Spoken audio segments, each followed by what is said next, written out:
don't have a shred of proof, cause the earth is still and just don't move. Horizons at eye level and flat, stars show no stellar parallax. Michelson, Morley, Sagdad, and Gale, the famous series experiment failed. The earth is the center of the universe, bury the truth and the things get worse. NASA's Neely takes the lead, Bill, that science guy, shares his creed. Groaning's less a magic crew, be sure they're Satan's children too. Jesuits and Masons rule, they push agenda, make us tools. They use Mythbusters on TV to push the evil reality. Yeah. Tesla's energy was new, then World War I and World War II. And what did Appenberg go do? Arctic first and then on to Antarctic chasing Nazi troops with the ships and planes and cascadoos. And what did they find? We don't know. Some say German, some say snow. Some say that they reached the wall of a glass dome that's way too tall. But even though many of us are needy, they blocked us all with the Antarctic Treaty. Back to Project Paperclip, NASA's Nazi scientists, UFOs in Area 51, where all the secret tests are done. Yeah. They start a Project Fishbowl. They try to make a great big hole in the firmament that's way up high. Planes and bombs, they try and try. False flags, pretend terrorists, or actors that just don't exist. And fake Cold Wars and nuclear woes, TV tells us how it goes. Duck and cover, take your little pill. NASA's proven exactly nil. No Russia-US space race, debunkers make too good of a case. How come I can see way past the curve? Eh? I mean way past. Yeah. Incoming asteroids, could it be Earth? We'd be destroyed. One big sun flare, that's all she wrote. We'd be destroyed. Clinton and Obama, they just both went on Jimmy Kimmel's late night TV show. They mention secret files and make a note. The flat earth changed, aliens disclosed. Yeah. Now aliens will have to wait. Sphere versus flat debate. The more of us who know the earth isn't round will make this house of cards fall down. Careful what you wish for, friend. The flat earth, the real is not the end. This system, it just has to crash. New world order from the end. The next step of the evil plan is to make you take the mark in your head or your hand. I know that it's a real low blow. They got the money in your mind and now they want your soul. Big Bang, random life everywhere, evolution. Where's God? Aristotle, Copernicus, Newton, Einstein, and the rest. Even Aristophanes was wrong. Now you've heard this amazing song. Folks, love each other, would you? And remember that God loves you very much. And we'll talk soon.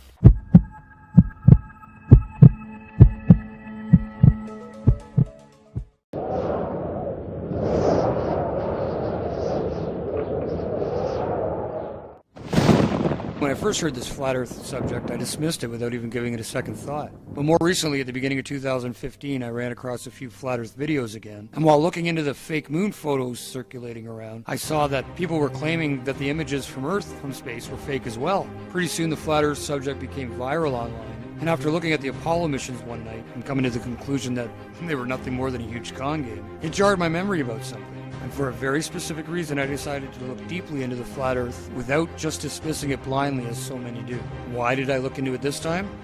Well, I do pray for knowledge and wisdom and discernment, but maybe the recent Apollo footage I watched helped. However, I live near a very large lake, Lake Ontario, and I happen to remember going to the beach as a kid and looking across the lake and seeing New York State coast off in the distance. I never ever thought anything about it ever, except I remember it being there when I went to the beach. Now, I've been to that beach 100 times over the years.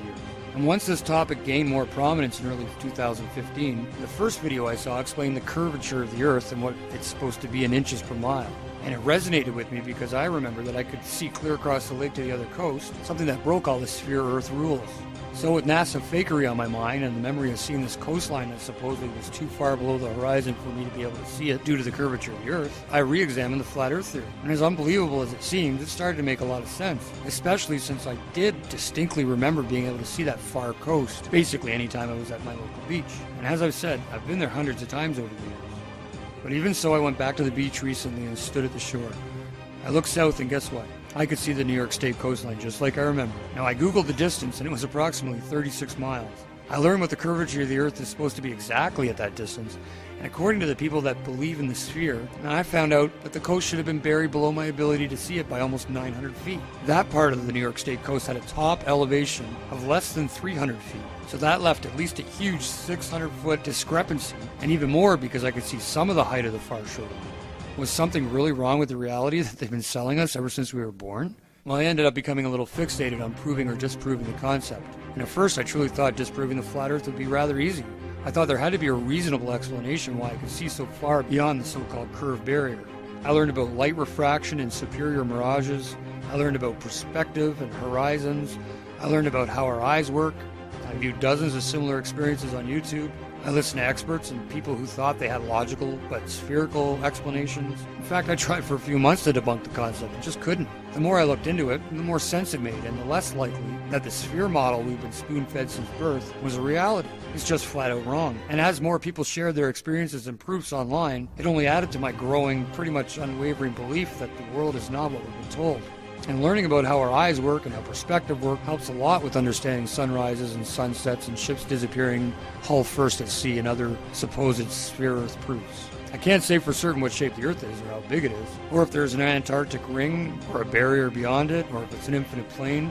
Maybe everything we theorize is not complete. There are so many possibilities that it blows the mind, and the flat Earth has no real complete standard model because it's all based on us finding out things for ourselves. We agree on the facts and certain basics, but the rest is only hypothetical even if it seemingly makes sense.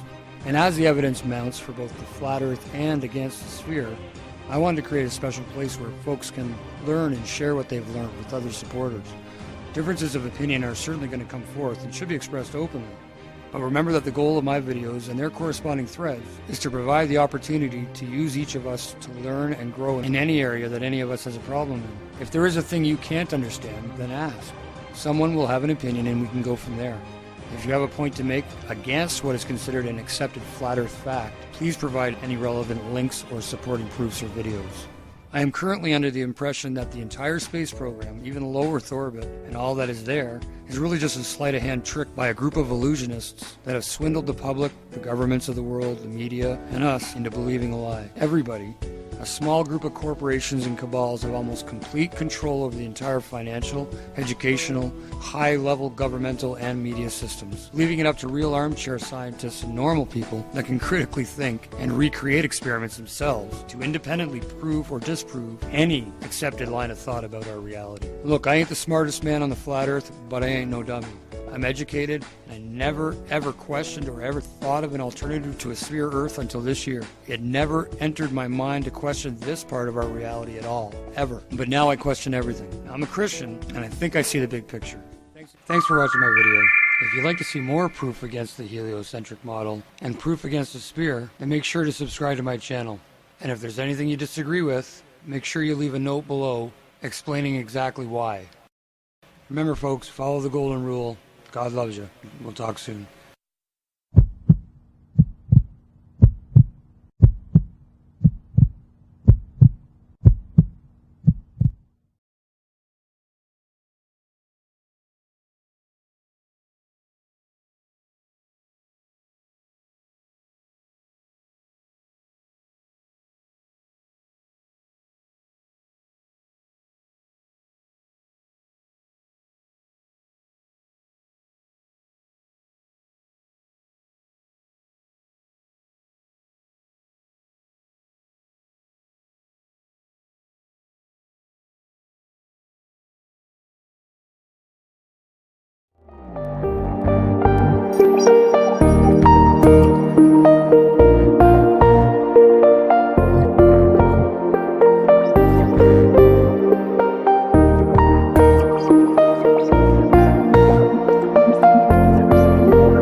Spanish. Normalmente produzco solo videos en inglés y español. Normally I produce only videos in English and Spanish. Normalerweise produziere ich nur Videos en Englisch und Spanisch. Pero hoy voy a hacer otra excepción y traducirlo también en alemán. But today I make another exception and translate it into German too.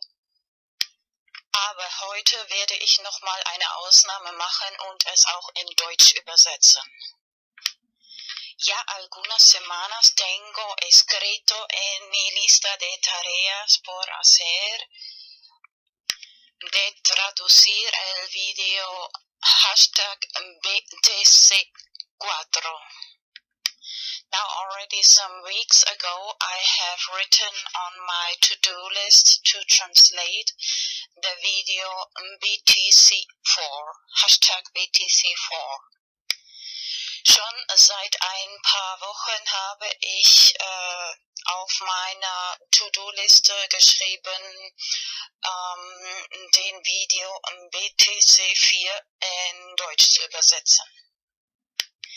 Estoy segura que esta idea puede ayudar a mucha gente económicamente. I'm sure that this can help many people economically. Ich bin sicher, dass diese Idee vielen Leuten finanziell helfen kann. Y da motivación para aprender Bitcoin. And give motivation to learn about Bitcoin. Und Motivation geben, um über Bitcoin zu lernen. En este momento el precio de Bitcoin es muy bajo, económico.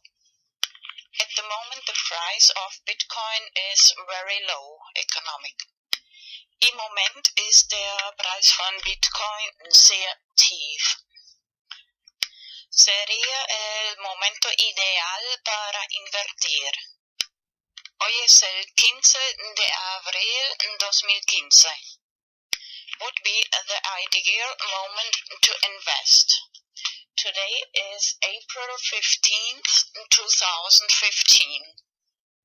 Es wäre der ideale Moment zu investieren.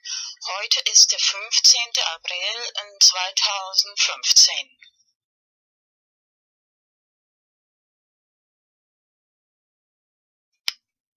El 27 de marzo 2015 he publicado en mi canal de YouTube Vanos Enigma el primer video sobre hashtag BTC4 explicando cómo me vino esta idea. On March 27th of 2015, I published the first video about hashtag BTC4 in my channel YouTube Vanos Enigma, explaining how I got the idea. Am 27. März 2015 habe ich in meinem YouTube-Channel Vanos Enigma den ersten Video über Hashtag BTC4 veröffentlicht und erklärt, wie ich diese Idee bekommen habe. La idea consiste principalmente en lo siguiente. The idea mainly consists in the following. Die Idee besteht hauptsächlich in folgendem. Imprimir direcciones de Bitcoin en papel, 10 o mínimo 10 o mejor 100. To print Bitcoin directions in paper, at least 10 or better 100. Bitcoin-Adressen in Papier ausdrucken,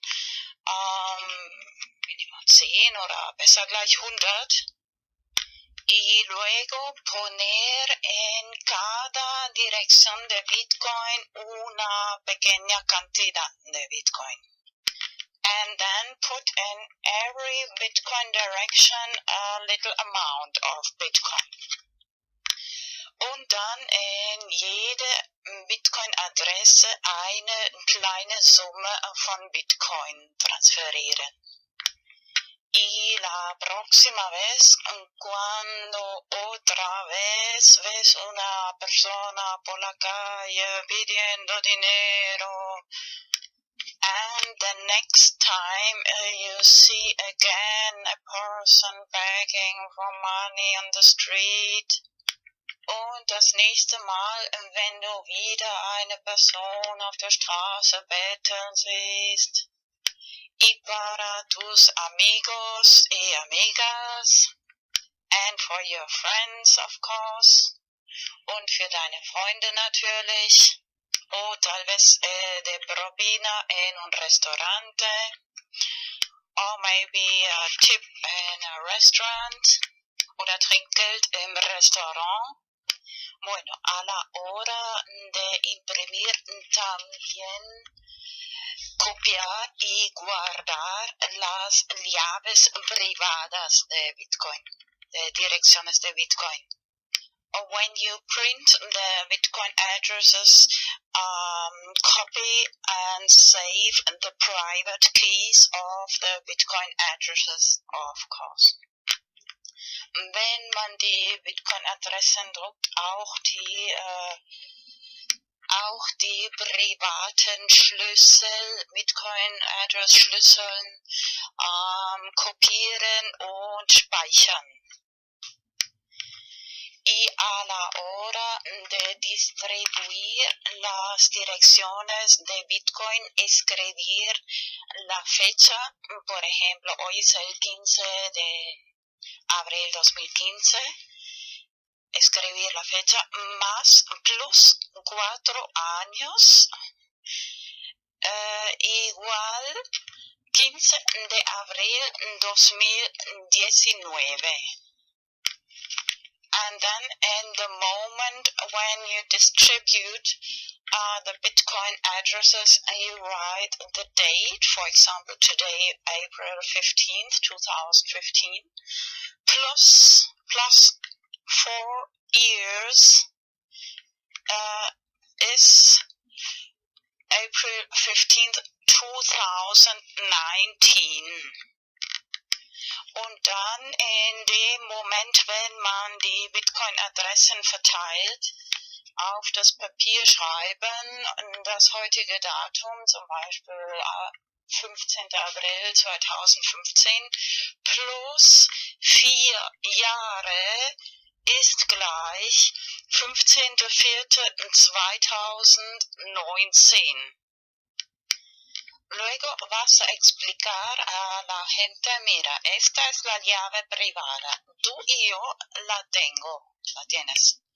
Si no transfieres este dinero de Bitcoin en estos 4 años, yo lo vuelvo a tener o sacar. Then you explain to the people, look, this is the private key. I have it and you have it. If you don't take this money, Bitcoin, out of this account, I will take it out in these 4 years, at the end of these 4 years. Und dann erklärst du den Leuten, schau, das ist der private Schlüssel. Ich und du haben diesen privaten Schlüssel, Bitcoin-Schlüssel. Wenn du bis Ende dieser 4 Jahre das Geld Bitcoin nicht raustust, Transfer, dann hole ich es zurück.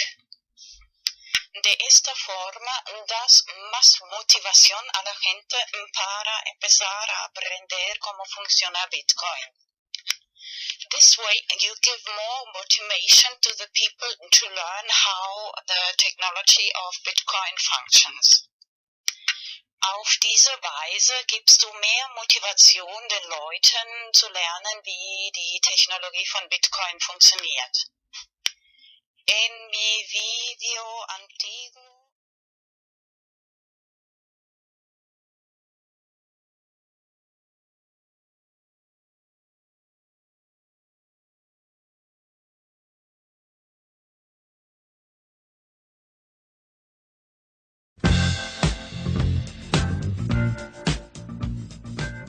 Please won't you be my neighbor? Well, hello neighbor. You're watching the Daily Decrypt, episode 30. I'm Amanda B. Johnson, your host. Today Bitcoin is $331. MadeSafe coin is 2 cents. Counterparty is 90 cents and the SuperNet is $1.18. And today's episode is brought to you by Telebit. A new BitTorrent client that uses incentives to make file sharing faster and profitable is now available, and it's called JoyStream. So JoyStream lets leechers send Bitcoin micropayments to seeders in order to make file sharing so quickly that it would ideally reach streaming level speeds. JoyStream is available on all operating systems, and if you would like to learn more about it, there is a discussion group going on in Zapchain.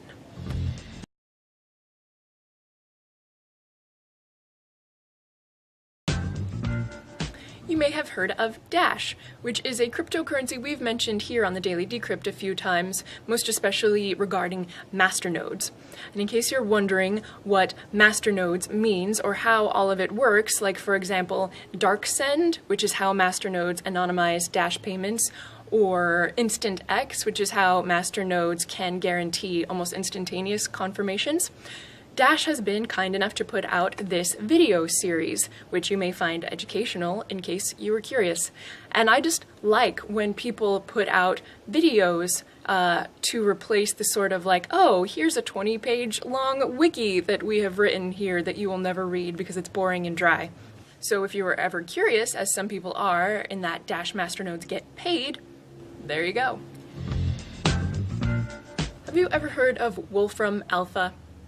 It's very cool. So I have used Wolfram Alpha just to generate QR codes for payment addresses, right?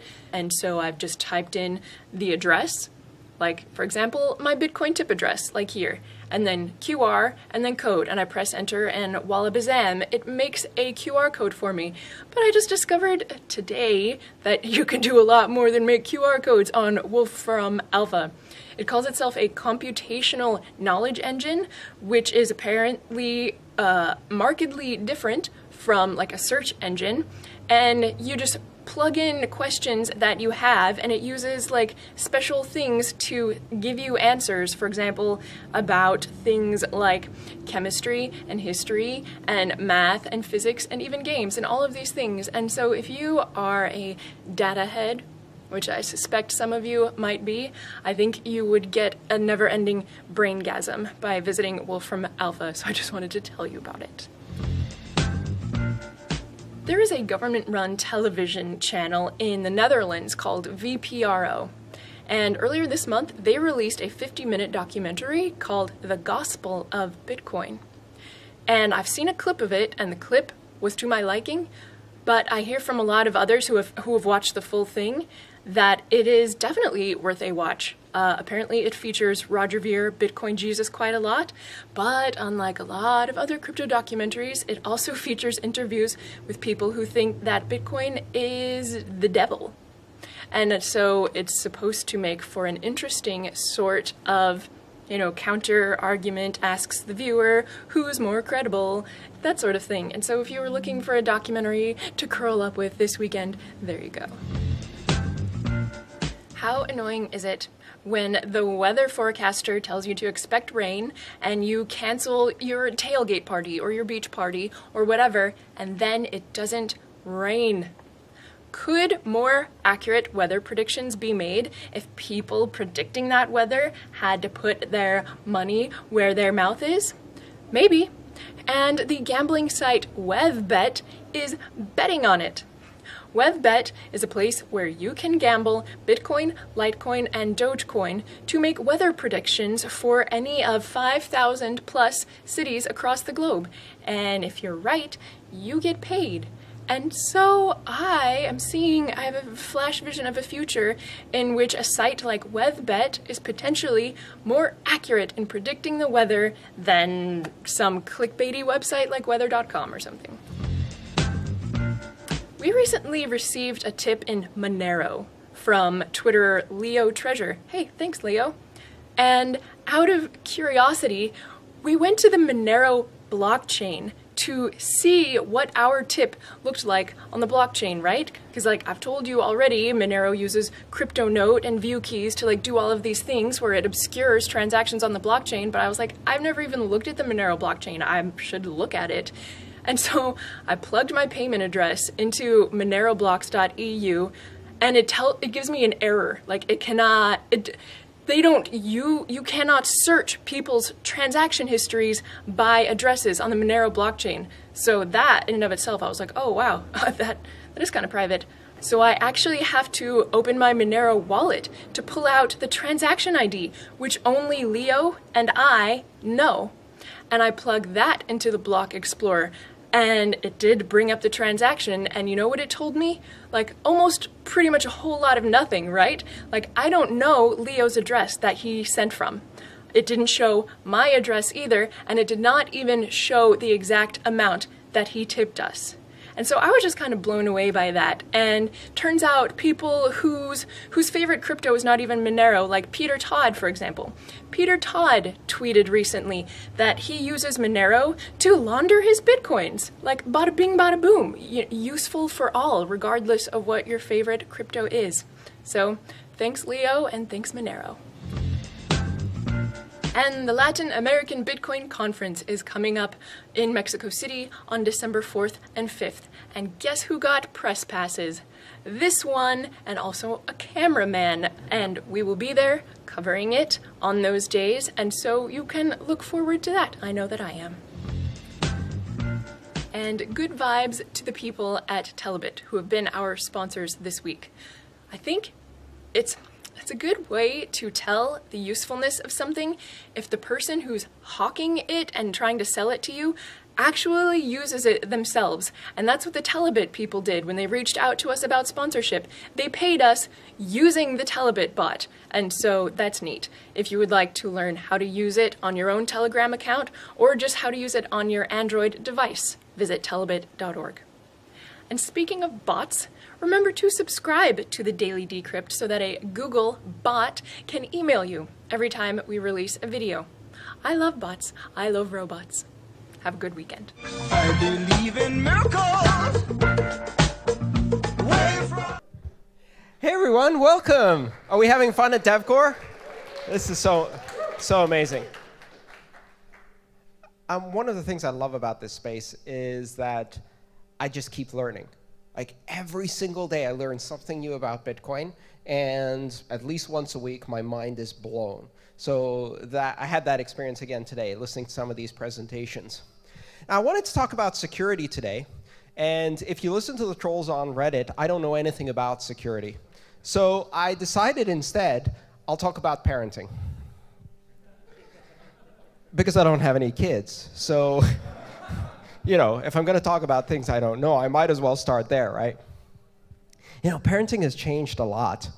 When I grew up, things were very different. Now, in the last couple of decades, parenting is completely different. My sister just had a baby, and I'm watching her as a parent. I'm like a proxy parent as an uncle. It's really strange. I'm watching these parents, and you know, when I was growing up, Purell didn't exist. It's a miracle we actually made it, right? Like we survived because apparently there's bacteria everywhere. And today's parenting involves gallon jugs of Purell, right? You watch these parents like their kid touches a bit of dirt and they give them a Purell shower right there just to make sure. Not the experience I had, right? I grew up in the 70s. We used to play in the garden, roll around in the mud. We'd make mud cakes. Would our parents freak out? No. We'd eat the mud cakes. Would our parents freak out? No. Mostly because they weren't around. They were like, get out of the house, come back when the sun goes down. And so you have to wonder, how did we survive without Purell? And recently, if you read some of the studies, you hear about this really interesting phenomenon. The rates of asthma and allergy are through the roof. Turns out, if you raise a child in a sterile environment, they don't develop an immune system. Whoops. And so now there's this new round of parenting that is recognizing this fact, and we're going back to our roots. So now we realize that eating mud cakes in the garden is how you build a robust immune system, right? You don't get allergies, you don't get asthma. And, you know, you can take this to the extreme. You have, for example, in the third world, children don't have extreme allergic reactions to common medications that we have. Why? Because they have even more robust immune systems by being exposed to pathogens all of the time, from the moment they're born, before they're born. And then in the other extreme, you have this concept of raising a child in a bubble. Bubble boy, right? You remember that story? Bubble boy. It's a tragic story because it's true about a child without an immune system. And there are these strange cases or medical tragedies where either children are born with compromised immunity or they lose their immunity through some kind of problem. And then they live in a bubble.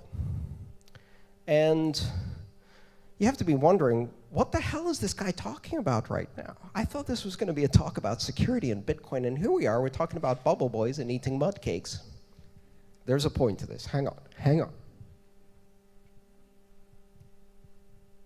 So the reason I'm talking about this is because this has some really important implications in security. You see, if you create a system that is isolated from external influences, then it's not that it doesn't have bugs, it's just that you don't know about the bugs that the system has. And if you create a system that is exposed to external attacks all of the time, it's not that it has a lot of bugs, it's just that you know about the bugs that it has because you keep finding them. And in the process, you fix them, and in the process, the system gets stronger. So this all comes out of a discussion I want to have about an interesting phenomenon we have now, which is this concept of permissioned ledgers and isolated blockchains. Because in my mind, an isolated blockchain is Bubble Boy, right? It's building a system completely isolated from the world with the hopes that that's going to make it safer. Because banks are like a paranoid helicopter parent that wants to shower their kid in Purell because it touched a booger. And guess what these ledgers are going to get? They're going to get asthma and severe allergies. And the worst case is that eventually the bubble bursts. At some point you get exposed to the outside world. And then you have a scenario where a system that's been isolated for so long, has developed no immunity whatsoever, gets exposed to some horrific, deadly thing like a pollen particle and dies a horrible death. Because it has such low immunity that it reacts horribly to something that a properly stimulated, properly raised organism can resist with ease. Now, this isn't the first time we've had this discussion. In fact, ironically, on the internet, this realization that security by isolation and security by obscurity and security by control and perimeter and security by trying to tamp down security research fails, and fails miserably. When I was first on the internet in the early 90s, I was talking to banks and telling them why they should get email servers and connect to this email thing. And they said many of the same things that I hear in Bitcoin today, which is, well, we don't know anyone who uses email. None of the other banks use email, so who am I going to send email to first place? Secondly, that out there uncontrolled thing might be dangerous. Thirdly, our bankers might say something in email, and how do we add a long disclosure form at the bottom? And what happens if any of our people can communicate with anyone at any moment in time? That's a recipe for chaos, anarchy. Of course, they were right. They just didn't think of chaos and anarchy as a good thing. Many of us in this space probably do. So what did the banks do with their first attempt to join the internet? What did large corporations do with their first attempt to join the internet? Did they connect TCP/IP systems directly to the internet and build robust applications that could communicate over TCP/IP? No. They built moats and walls and perimeters. They implemented perimeter security. They built firewalls and demilitarized zones, DMZs. And they used all of these military analogies to wall themselves in. And then what did they deploy behind these walls? Did they deploy the common open source protocols and capabilities and applications of the internet? No. They deployed highly denatured, weak equivalents like Outlook and Front Page. And they built intranet websites that had stale and obsolete content that was only accessible during working hours through a VPN with no influence from the outside. And they said, look, we're doing internet. We're so cutting edge. We're hip. And that's how they did internet. They built these highly isolated environments. And for a very long time, the prevailing idea was that by building these isolated environments, they were more secure. Because they could control things through the firewall. Because they could control access to data, creation of data, access to systems. And now we know that was an illusion. Not only can companies not control these things, but in the process of building these isolated systems, they built bubble boy IT. They built IT systems that had no resilience, no immunity. Because Outlook had bugs and Front Page had bugs. It's just that they weren't tested on the wild internet very often because a lot of the time they lived behind walls. And when we discovered those bugs, it was bad, right? Because eventually someone gets inside the bubble, or the thing that's inside the bubble gets outside the bubble. See, the problem with bubbles is that you can't trade through them. And if you're in business, your business is to trade. So if you're a business, you do commerce, and commerce can't happen in a bubble. So the very concept of a bubble is antithetical to commerce. You build your firewall. What's your salesperson going to use on the road? A laptop, which they're going to take outside of the firewall for the very first time, plug it into the hotel internet, contract 72 viruses, and then bring it back into the firewall and give it to everyone else. Bubbles didn't work. On the internet, it didn't work. What are we seeing now? We're seeing a whole generation of companies come to the realization that in order to be nimble and effective, they can't be HP, EMC, Cisco, Oracle, Microsoft havens of secluded little kingdoms that don't talk to anything else. First of all, because that shit's expensive and it doesn't work. And secondly, because it's incredibly vulnerable. It doesn't have immunity. And so now we see this generation of nimble, young startups that are true internet companies. Their products, their internal systems, their collaboration, all of it is out there, naked, on the internet. It all happens on GitHub for all the world to see. They use Gmail and collaborate with external email systems all over the world. Their Internal systems are external. There's no such thing as internal in the world of the internet. And they're building robust applications because on day one, those applications live in the wild. And they're more secure. They learn to live out there in the big, scary internet. And those companies are thriving. And they have systems that are much more secure and much more robust. And that was even before the era of whistleblowers and anonymous, who come along and prick these corporate bubbles and get inside and take all of the information and give it out. Now, you're probably thinking, well, if permissioned ledgers and closed intranets are bubble boy, then the wild internet and Bitcoin are like a kid eating mud cakes, right? A system that has immunity, something exposed to pathogens. Well, almost. That might have been the analogy I wanted to go for, but you know me. I'll go a bit further. Bitcoin isn't the kid that eats mud cakes. Bitcoin is a swarm of sewer rats. Gnarly things missing eyes and claws and tails, like those pigeons you see in Trafalgar Square that are hopping around with this mutant arm stump. And what do they eat? What do they eat? They eat raw sewage. They eat your trash. They eat the most virulent things on the planet.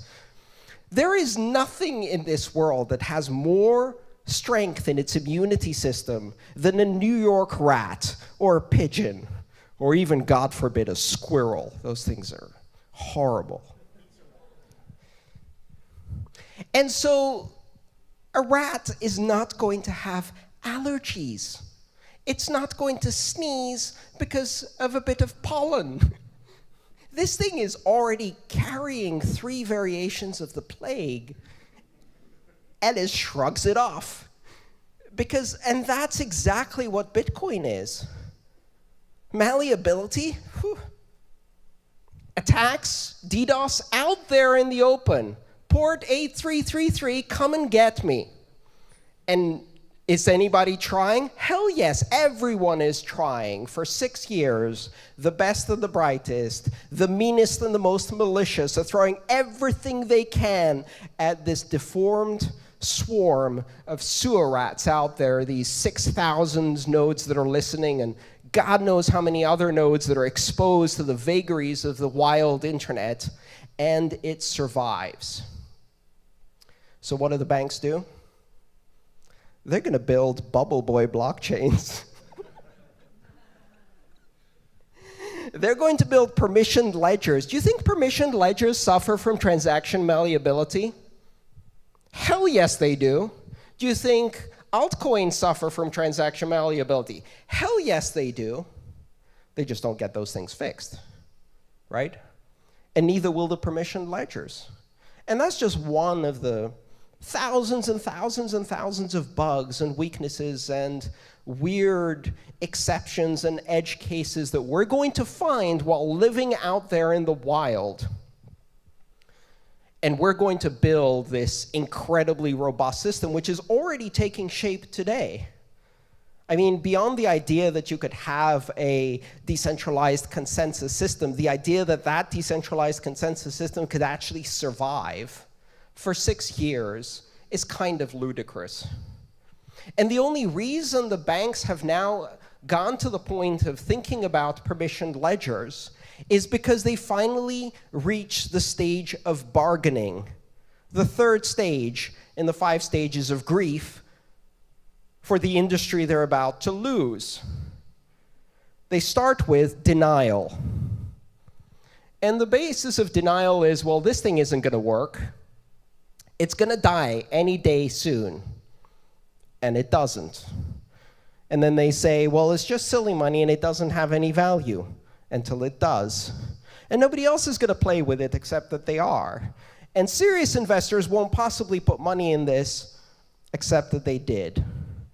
And it still refuses to die. So we go from denial to bargaining. Somewhere in between, there might be some anger. There's going to be some depression. And eventually, they're going to reach acceptance. But it's going to take a long time. Because if you look at the internet, we're now on maybe 25 years into the internet in terms of really beginning to broaden its use. 25 years in, and there are plenty of companies out there that think that as long as they put their Oracle, EMC, HP, Cisco, Microsoft shit behind a perimeter firewall, all is going to be well. They're still building bubble boys and intranets on the internet. They haven't learned that lesson after 25 years. It's going to take longer in finance. Not only is decentralization, open protocols, open source, collaborative development, and living in the wild a feature of Bitcoin, that's the whole point. And if you take a permission ledger and you say, well, that's all nice, we like the database part of it, can we have it without the open, decentralized, peer-to-peer, open source, non-controlled, distributed nature of it? Well, you just threw out the baby with the bathwater. You're never going to build a bubble strong enough to keep financial information. Ironically, this is all happening at the same time that as banks have finally gone onto the internet, they're leaking. They're leaking so much from every orifice. They're leaking. Anonymous, WikiLeaks, insiders, all of that stuff. They don't have confidential transactions. They don't have encrypted this. They don't have privacy. They don't have zero knowledge. They have completely open ledgers. And what do they overlay on top of them? KYC and AML. So they attach identities to everything they're doing so that when that database gets leaked, it will have a completely rich history, not only of every transaction, but of every participant in the system. That's what they're building. They're building panopticons. They're building a panopticon of financial information, and it's leaking. Because the truth of panopticons is when you build a panopticon, it stares back.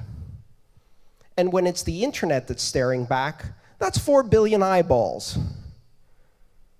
I'm not so worried about my financial information from my bank leaking, because maybe a couple hundred people are going to stare back. But when Angela Merkel's phone numbers and phone calls leak, ooh, everybody's staring. 3 days ago, the internal presentations and PowerPoints of the Department of Defense about their drone assassination program leaked. 4 billion eyes staring back. You built a panopticon, it's staring back.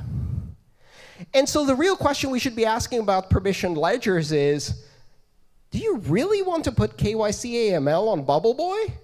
Because you go and add all of that information, when that database leaks 4, 5, 6, 10 years into the future, you're going to give anonymous WikiLeaks historians a complete record of every transaction you ever did. The secret slush budget of Lockheed Martin, the black budget of your government, the bribes that you paid to depose a democratically elected government, or to install an oil well in a pristine rainforest. All of that shit is going to be on WikiLeaks and all over the internet. And you're going to provide the rich KYC metadata that you painstakingly attach to every transaction. Meanwhile, we're going to build Bitcoin with encrypted, anonymous private transactions. And you'd better rethink this panopticon. You'd better rethink this bubble boy. Because building resilient systems is about exposing them to continuous attack. That's how you build resilient systems. So I'm not scared of permissioned ledgers. Denatured, defanged, centralized, weak systems behind bubbles. Those are not going to scale. They're not going to survive. They're not going to be secure. They're not going to be providing privacy, and they're going to backfire badly. But the funny thing is, that lesson is going to take a long time to learn. I can see it now. Sir, we had all of the drone assassination things behind a firewall, but someone burst through the bubble. All right, call the general. Get me 2 bubbles. We're going to double up. Bubbles within bubbles. Sir, they burst through our double bubble. Titanium bubbles. If we pay Lockheed Martin $100 million, maybe they can build us a double titanium bubble that we can hide all of our data behind. Sir, it lasted 30 seconds before Anonymous ripped it to shreds and put all our data on the internet. I wonder if we can build more bubbles. They think that having your data on the internet without controlling it centrally is weakness. It isn't weakness. That sewer rat out there isn't weak. It's the strongest thing we can build because it's constantly under attack. And wrapping it in a bubble, it doesn't make it stronger. It gradually denatures and weakens it until what's left is a pale, immunosuppressed little lab rat with red eyes that dies the first time it's exposed to the flu. And so that's what security is. Security is a process. It's a process of openness and exposure. It's a process of continuously adapting to new attacks, and in that process, dynamically becoming more and more robust, less and less fragile. We're introducing Bitcoin in a world full of fragile systems, central banking, centralized banking, monetary systems that can't manage to achieve liftoff in the economy. In that environment, we're introducing a robust, global, decentralized system. And it's robust today. It's not perfect. It's got bugs. But we don't hide those bugs. We announce them. We glorify in them. We discuss them. We invite people to attack it. And we take that information and we make it stronger every single day. And that is why we win. Because while they're building Bubble Boy, we're building a swarm of sewer rats. Thank you.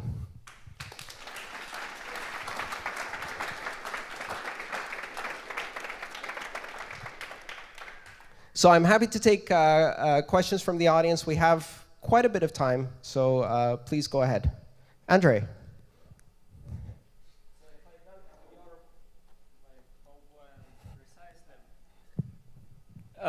What you're trying to communicate is that private blockchains are insecure by design. I mean, blockchains that are built within the banks. Okay, I agree with that. But we can take another software that is being used, as example, like open source projects, okay? So, like HTTP server, let's take Nginx or Apache.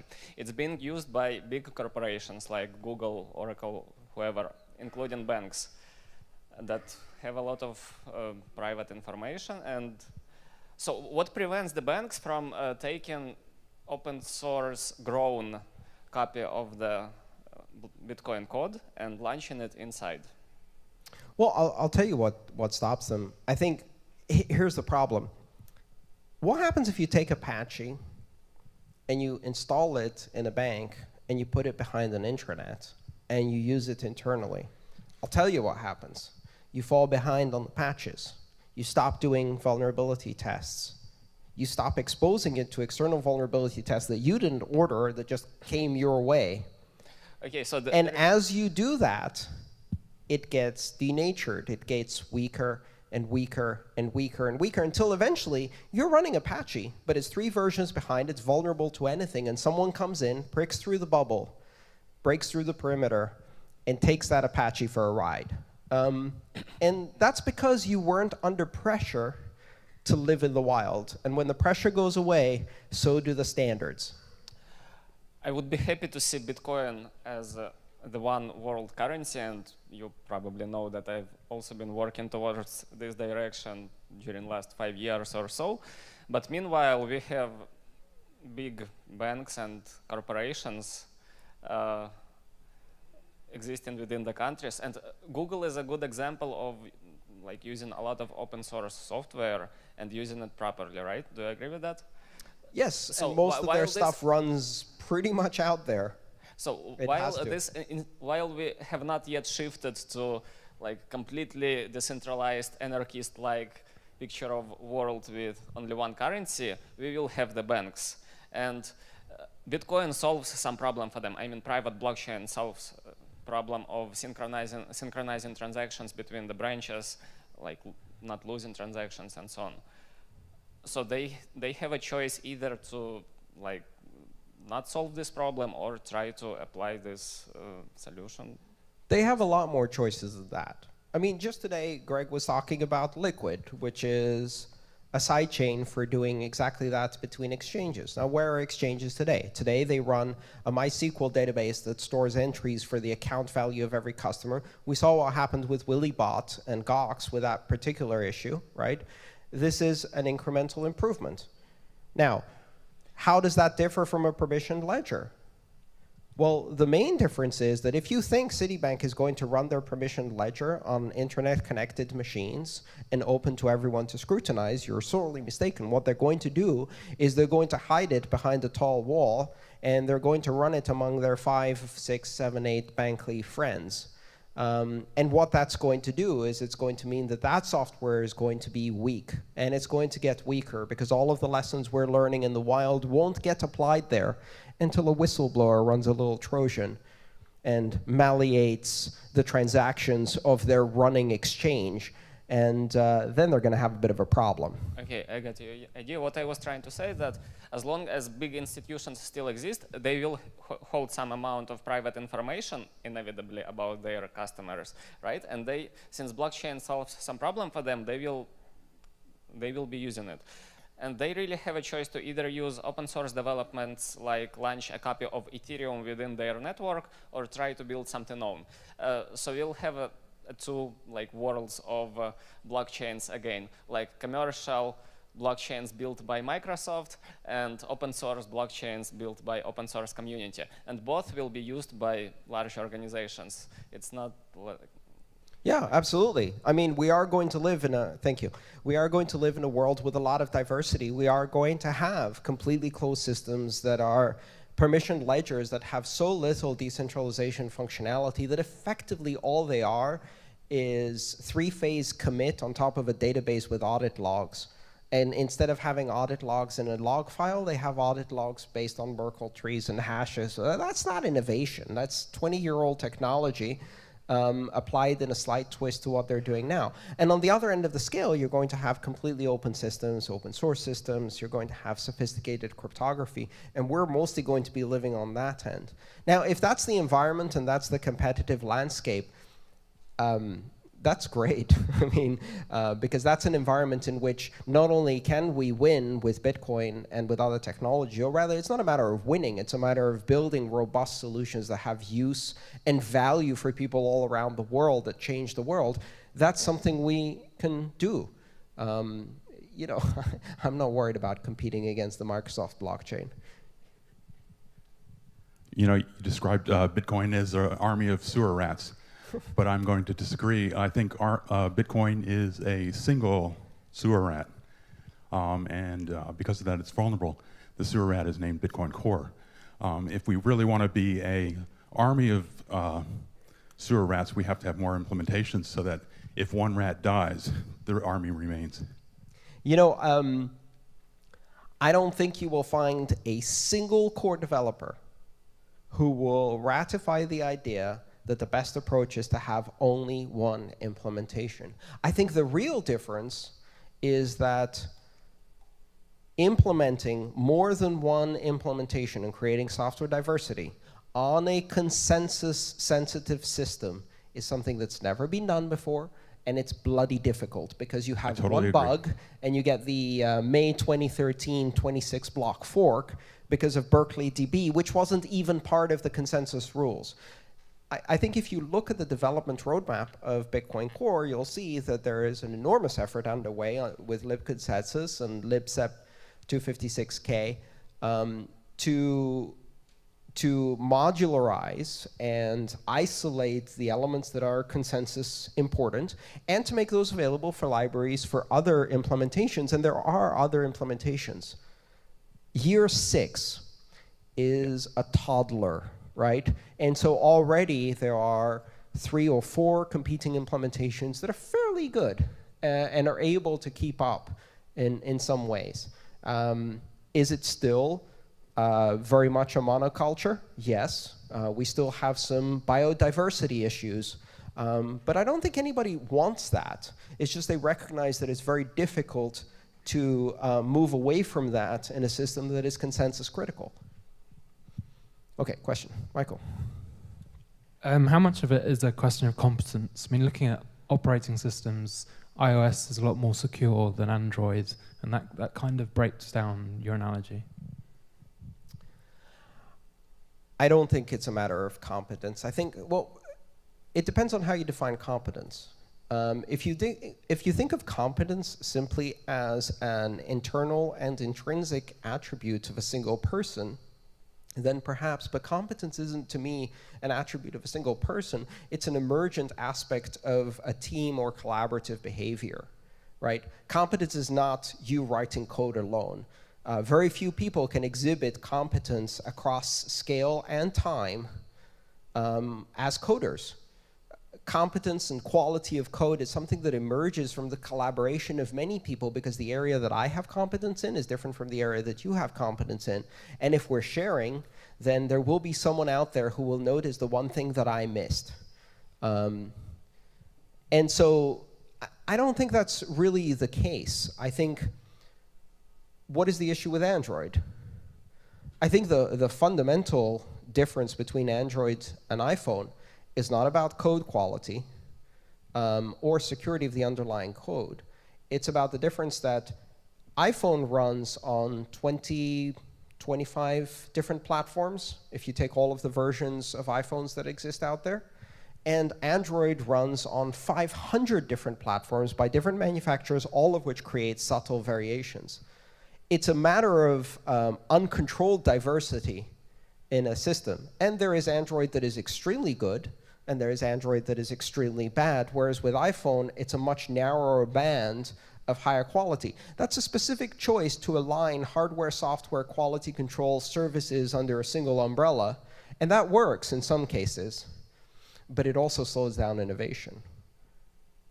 And how do I know that? I know that because I had a Bitcoin wallet 1.5 years on my Android before it was available on iOS. And that's a perfect example of how it slows down innovation. Walled gardens, mini bubbles, they reduce your ability to trade outside the bubble. And so you pay a heavy price for that. And over longer scales of time, that price may be insurmountable.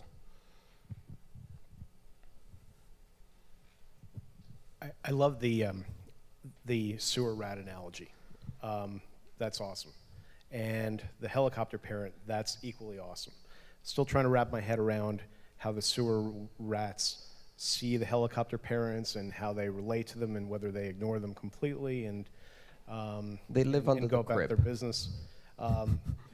It seems like the common element of these semi-cooperative entities, and rats don't really collaborate, and helicopter parents listen, I'm not going to make somewhat collaborate, but okay. Let's not attempt to do a formal proof on the internal consistency of my analogies. I can tell you right now. I'm just saying I love it. I'm going deep on it. So the point is not about the specific biology of the rat. The point is about the difference between robustness in an environment with stimulus versus weakness in an environment that lacks stimulus or has isolation. And so use whatever analogies you want. I thought that starting a title of a presentation with Bubble Boy and the Bitcoin sewer rat, as I announced on Twitter last week, would at least bring some people here thinking, what the hell? Absolutely. Thank you. But in addition, I think that control is the medium that or the perception of control is the medium between the two of them. Control. And when you said rats, I immediately thought of Pizza Rat in the New York subway system and yeah. And the helicopter parents like pizza too, so maybe pizza is the control. Well, here's the thing. Control is going to be a big issue with these permission ledgers. The illusion of control or the use of hierarchy, authority, and control in order to effectively change the future. That's an illusion that all of us can fall into, right? The assumption that we control our destiny and that if only we control a few more variables, we'll have control. That's what drives people crazy, like if you want to be neurotic. Now, if we wanted to make the analogy that many large corporations are institutionally neurotic, I'm all with you, because effectively that's what that element of control is. That being terrified to open yourself up to the outside world because you are a hierarchical institution that has authority and control in its very DNA, and that being a fundamental and perhaps extinction level weakness of large hierarchical organizations, I'm with you there, because that is the end result of this. It is an issue of control. The ability to infectiously exert that fear onto other entities. Yeah, we're not infected. All right, let's take one more question here. I think maybe we have a bit more time. Go for it. Great, thanks a lot. Also, completely agree with everybody, cool analogies. But I just would love to hear your thoughts about whether Bitcoin has actually been attacked in all the ways or in the most effective ways. Because one thing that makes sense to me, as you know, if I, for example, had an attack that was very effective, right, I wouldn't use it now when I can't profit from it. I would wait until I could profit from it, namely when a short market appeared, where if I successfully executed the attack, I would make $10 million. $20 million, you know, any millions of dollars. So I'm just not, I get the analogy and what you're saying makes sense compared to distributed ledgers. I'm just wondering on your perspective of what happens when much more economic incentive via short markets appears for somebody who might have an attack to actually use it. That's a really good point. And I think we should recognize, and let's be realistic here, Bitcoin has not been attacked in every way possible and as much as it possibly can yet. And it certainly wasn't in the early days. Bitcoin had one unique advantage, which was this 2+ year honeymoon period when nobody thought it was important or relevant or even would work.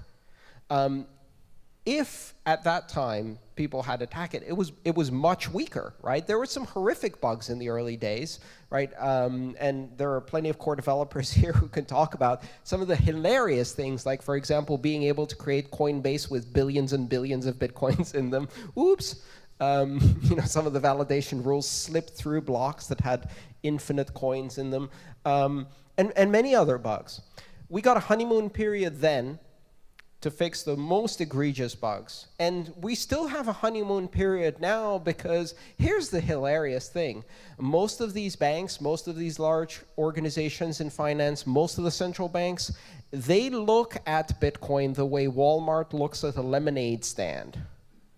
And they are still laughing, which is great. I hope they keep doing that for 2 more years, 3 more years. Give us a bit more of a honeymoon period so we can get even more robust, because we really don't need concerted attacks right now. Although, from another perspective, I would rather have some of the attacks materialize now before we have mass adoption and a lot of users being disrupted. But this is a continuous process and a race.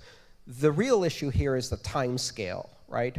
And the interesting implication what we're saying here is that a lot of altcoins don't get that grace period anymore, which is why it's a lot harder to build robust altcoins, because one, you don't get a grace period on mining. If anybody thinks it's going to be valuable, they're there. So it's not just like nobody noticed. And you don't get a grace period on security anymore. So if you've implemented things sloppily, someone's going to find it. In fact, just the other day, I was reading this fantastic article about 42 coin. Are you familiar with 42 coin? It's an altcoin that was designed to only ever have 42 coins. It currently has 48.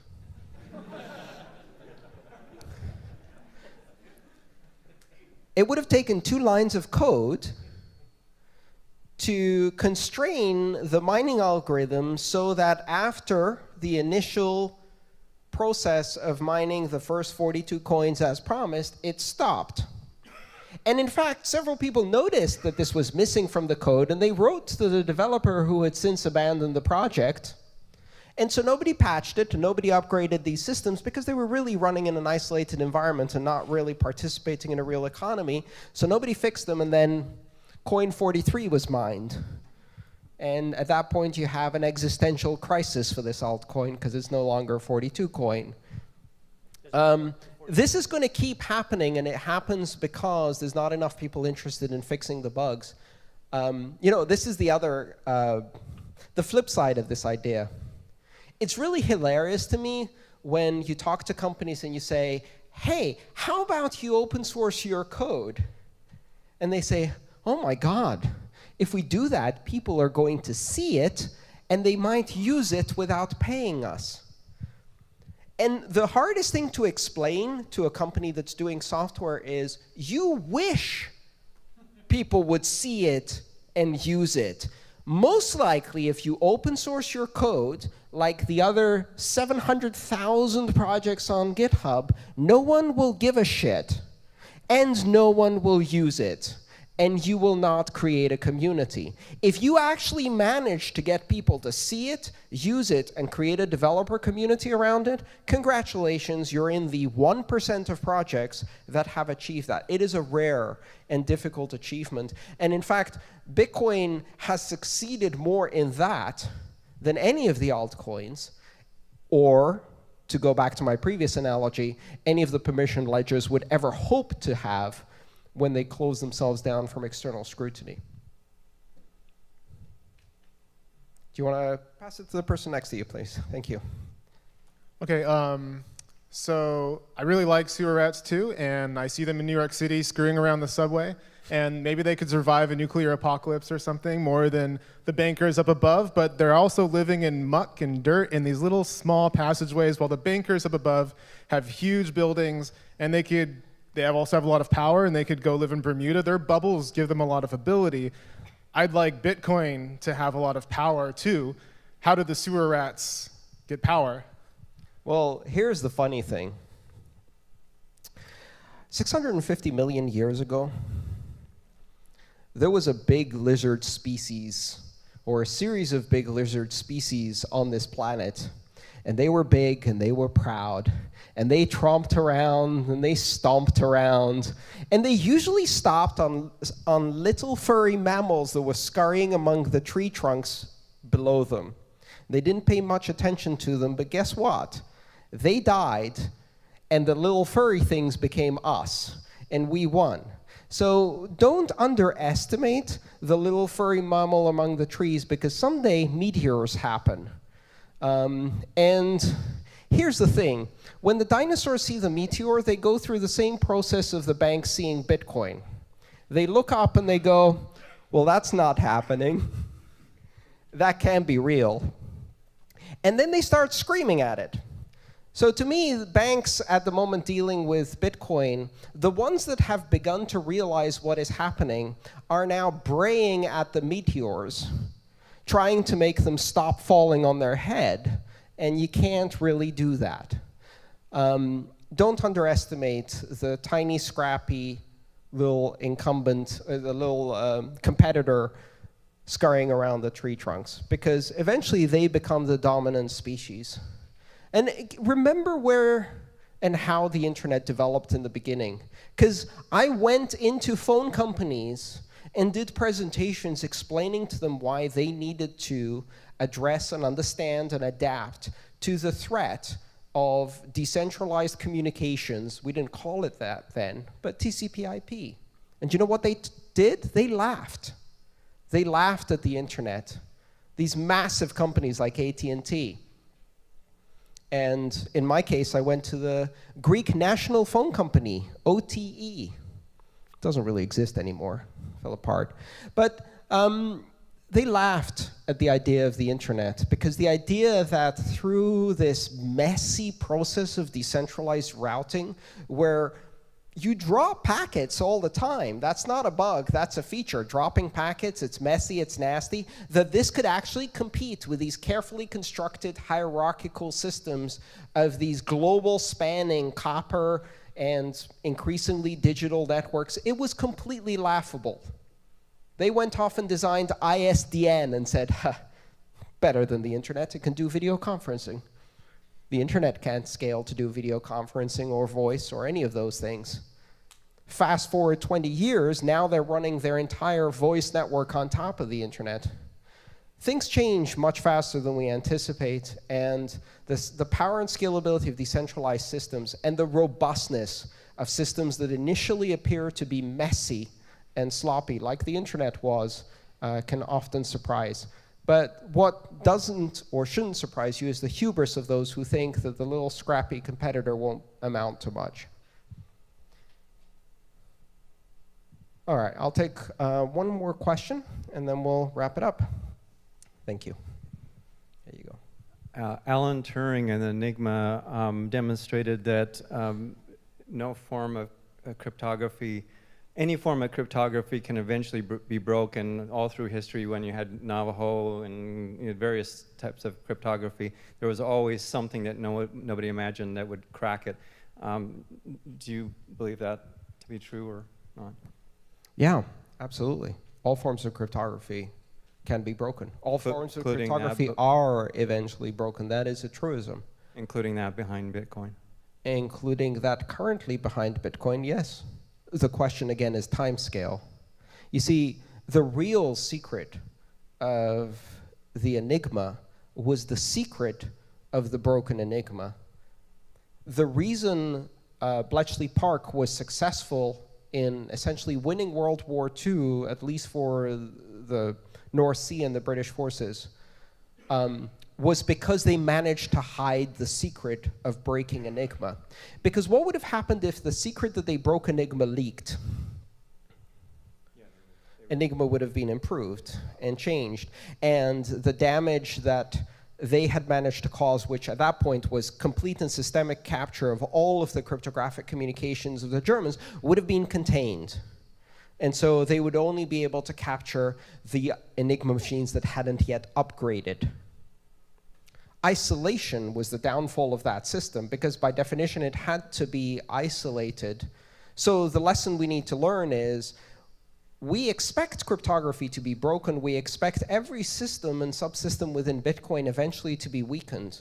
And what we need to do is, one, make sure that any such weaknesses are not systemic and complete, and then identify the weaknesses early enough to start addressing them so that they don't become systemic. And the best way you do that is by existing in an open, collaborative environment where you learn about those weaknesses. If ECDSA gets hacked today, or becomes weak today, what does that mean? Does that mean that every person in the world can suddenly crack ECDSA at any scale? No. It will mean that for a certain class of very well-funded attackers, certain types of ECDSA with an enormous effort can be cracked. At which point, our friend Greg back there will be building a sidechain that doesn't use SEP 256K1, SECP 256K1. In fact, the example of the Schnorr signatures implementation on Elements Alpha already shows you the possibility of having a Bitcoin subsystem that allows for a variety of signature technologies to be used within the Bitcoin ecosystem. There's no reason why we all need to use ECDSA. We can add a patch to the system that recognizes, let's say, Apple's curve that they use. I don't remember what it's called. It's a long number. Or that uses a completely different cryptographic system. I'd probably select something created, verified, audited by Bruce Schneier. But the bottom line is that you could create, in fact, an ecosystem where you don't rely on any single curve, and therefore the system is robust because every customer can pick which curve they want to use or which signing system they want to use, so that even if one of them was compromised, it only compromises a subset. That's possible to do today. The real question we need to ask is, like 2 weeks ago, SHA-1 was shown to be weak. Eventually, SHA-256 is going to be weak. And at that point, we had better have reached the point in the curve where fees matter more than rewards. Otherwise, the consensus mechanism won't let us upgrade. But there are always weaknesses. No cryptographic system lasts forever, which is why you don't want to bake it into a permissioned ledger behind a wall that nobody ever inspects, maintains, or updates, because then it's going to become weak. And in fact, those systems are going to become monocultures.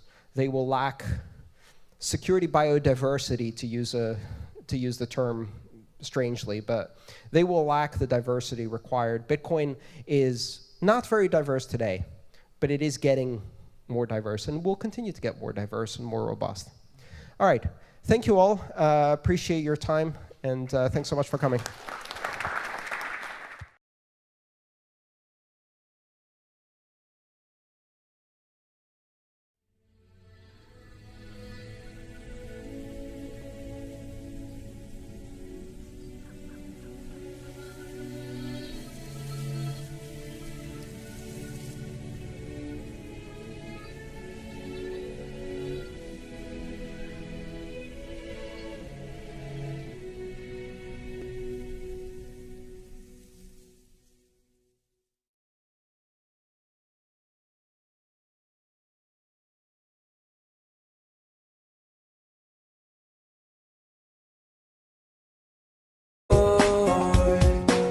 Clinton and Obama, they just both went on Jimmy Kimmel's late night TV show.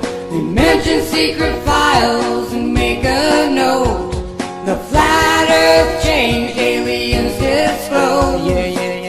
Now aliens will have to wait. Sphere versus flat debate. The more of us who know the earth isn't round will make this house of cards fall down. Careful what you wish for, friend. The flat earth, the real is not the end. This system, it just has to crash. New world order from the end. The next step of the evil plan is to make you take the mark in your head or your hand. I know that it's a real low blow. They got the money in your mind and now they want your soul. Big Bang, random life everywhere, evolution. Where's God? Where's God? Aristotle, Copernicus, Newton, Einstein, and the rest. Even Aristophanes was wrong. Now you've heard this amazing song. Folks, love each other, would you? And remember that God loves you very much. And we'll talk soon.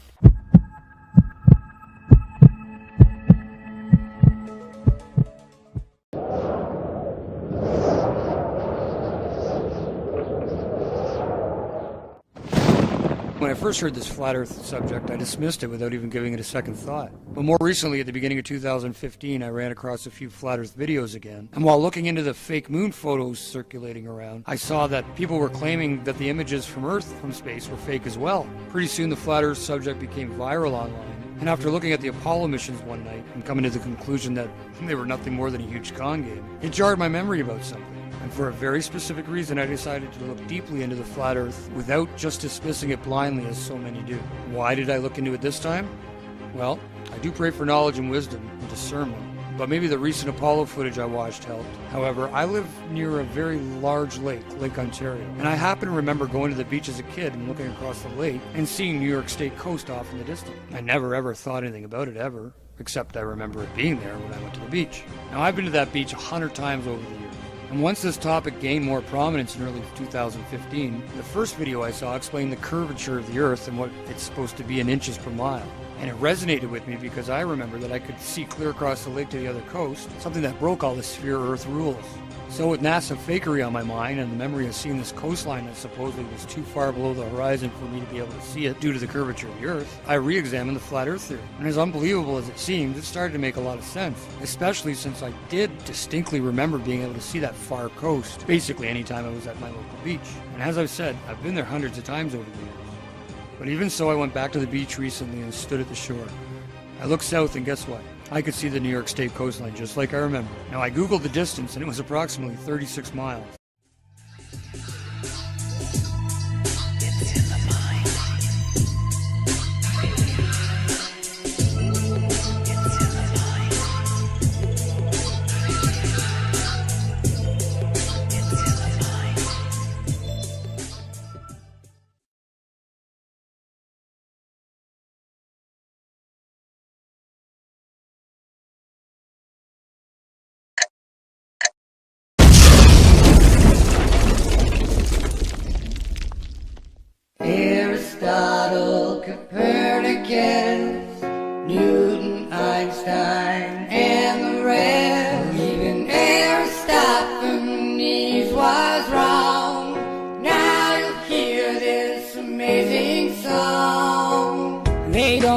shred of proof, cause the earth is still and just don't move. Horizons at eye level and flat, stars show no stellar parallax. Michelson, Morley, Sagdad, and Gale, the famous series experiment failed. The earth is the center of the universe, bury the truth and the things get worse. NASA's Neely takes the lead, Bill, that science guy, shares his creed. Groaning's less a magic crew, be sure they're Satan's children too. Jesuits and Masons rule, they push agenda, make us tools.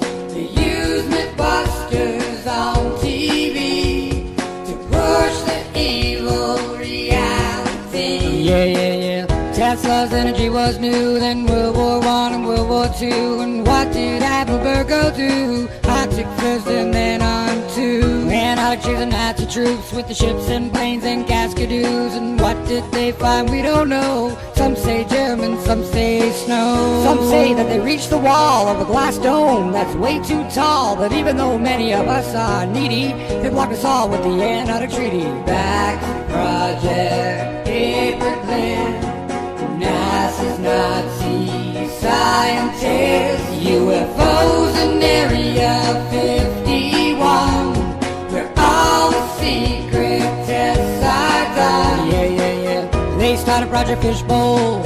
They try to make a great big hole in the firmament that's way up high. Planes and bombs, they try and try. False flags, pretend terrorists, or actors that just don't exist. And fake Cold Wars and nuclear woes. TV tells us how it goes. Duck and cover, take your little pill. NASA's proven exactly nil. No Russia-US space race. Debunkers make too good of a case. How come I can see way past the curve? Eh? I mean way past. Yeah. Incoming asteroids, could it be Earth? We'd be destroyed. We'd be destroyed. One big sun flare, that's all she wrote. We'd be destroyed. We'd be destroyed. If you'd like to see more proof against the heliocentric model and proof against the sphere, then make sure to subscribe to my channel. And if there's anything you disagree with, make sure you leave a note below explaining exactly why. Remember folks, follow the golden rule. God loves you. We'll talk soon.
Normally I produce only videos in English and Spanish. Normalerweise produziere ich nur Videos in Englisch und Spanisch. pero hoy voy a hacer otra excepción y traducirlo también en alemán. But today I make another exception and translate it into German too. Aber heute werde ich nochmal eine Ausnahme machen und es auch in Deutsch übersetzen. Ya algunas semanas tengo escrito en mi lista de tareas por hacer de traducir el... I learned what the curvature of the Earth is supposed to be exactly at that distance, and according to the people that believe in the sphere, I found out that the coast should have been buried below my ability to see it by almost 900 feet. That part of the New York State coast had a top elevation of less than 300 feet, so that left at least a huge 600-foot discrepancy, and even more because I could see some of the height of the far shoreline. Was something really wrong with the reality that they've been selling us ever since we were born? Well, I ended up becoming a little fixated on proving or disproving the concept. And at first I truly thought disproving the flat Earth would be rather easy. I thought there had to be a reasonable explanation why I could see so far beyond the so-called curve barrier. I learned about light refraction and superior mirages. I learned about perspective and horizons. I learned about how our eyes work. I viewed dozens of similar experiences on YouTube. I listened to experts and people who thought they had logical but spherical explanations. In fact, I tried for a few months to debunk the concept and just couldn't. The more I looked into it, the more sense it made, and the less likely that the sphere model we've been spoon-fed since birth was a reality. It's just flat out wrong. And as more people shared their experiences and proofs online, it only added to my growing, pretty much unwavering belief that the world is not what we've been told. And learning about how our eyes work and how perspective work helps a lot with understanding sunrises and sunsets and ships disappearing hull first at sea and other supposed sphere Earth proofs. I can't say for certain what shape the Earth is or how big it is, or if there's an Antarctic ring or a barrier beyond it, or if it's an infinite plane. Maybe everything we theorize is not complete. There are so many possibilities that it blows the mind, and the flat Earth has no real complete standard model because it's all based on us finding out things for ourselves. We agree on the facts and certain basics, but the rest is only hypothetical even if it seemingly makes sense. And as the evidence mounts for both the flat Earth and against the sphere, I wanted to create a special place where folks can learn and share what they've learned with other supporters. Differences of opinion are certainly going to come forth and should be expressed openly. But remember that the goal of my videos and their corresponding threads is to provide the opportunity to use each of us to learn and grow in any area that any of us has a problem in. If there is a thing you can't understand, then ask. Someone will have an opinion and we can go from there. If you have a point to make against what is considered an accepted flat Earth fact, please provide any relevant links or supporting proofs or videos. I am currently under the impression that the entire space program, even the low Earth orbit, and all that is there, is really just a sleight-of-hand trick by a group of illusionists that have swindled the public, the governments of the world, the media, and us into believing a lie. Everybody, a small group of corporations and cabals have almost complete control over the entire financial, educational, high-level governmental and media systems, leaving it up to real armchair scientists and normal people that can critically think and recreate experiments themselves to independently prove or disprove any accepted line of thought about our reality. Look, I ain't the smartest man on the flat Earth, but I ain't no dummy. I'm educated, and I never ever questioned or ever thought of an alternative to a sphere Earth until this year. It never entered my mind to question this part of our reality at all, ever. But now I question everything. I'm a Christian, and I think I see the big picture. Thanks for watching my video. Video hashtag BTC4. Now already some weeks ago I have written on my to-do list to translate the video BTC4, hashtag BTC4. Schon seit ein paar Wochen habe ich auf meiner To-Do-Liste geschrieben,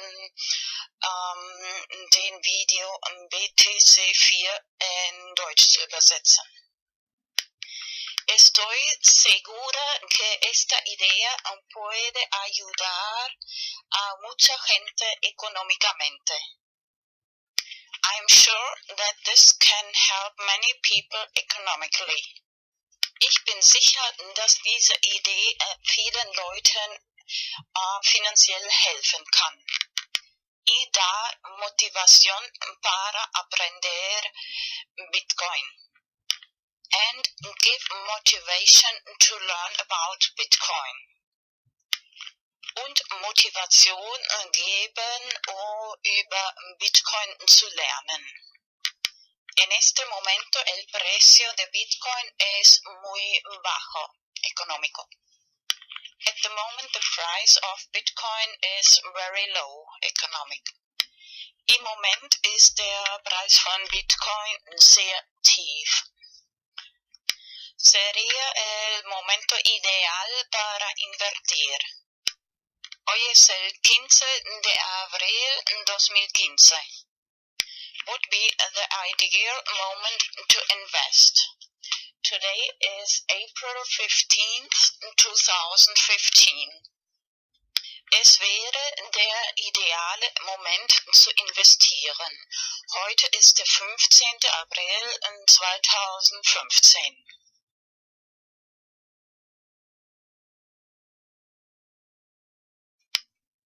El 27 de marzo 2015 he publicado en mi canal de YouTube Vanos Enigma el primer vídeo sobre hashtag BTC4 explicando cómo me vino esta idea. On March 27th of 2015,